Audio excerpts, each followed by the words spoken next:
السلام عليكم ورحمة الله وبركاته. kusoo dhawaada qodobka ugu xiisaha badan ee baraha bulshada la isla dhaxmaray ilaa xalay toole team nabadii nolol ee CBB ama cayaanka baraha bulshada ayaa xalay toole dhigay fajaci la yaabkii ama makaadkii ugu qatarsanaa kadib markii kooxda wayaa cusub oo 2010 fanka isaga baxay ay soo saareen hees la magac baxday nabar iyo naxdin oo ay ku flagaadeenayeen dowladda Soomaaliya ayaa durbaba waxay dharbaaxa iyo jug culus ka soo gaartay team nabadii nolol ee guutada boqolaad ee CBB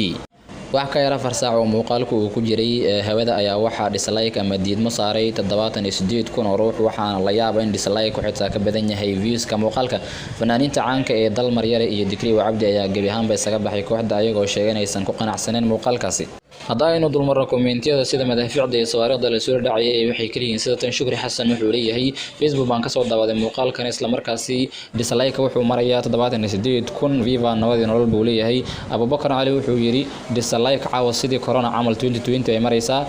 Zayd Siyaar Cabdallah wuxuu leeyahay intuu qoslay ayuu yiri 1 milyan oo dislike noloshii ma arkin wax baa qabsaday ayuu leeyahay qarsoha ku qarsatay ayuu leeyahay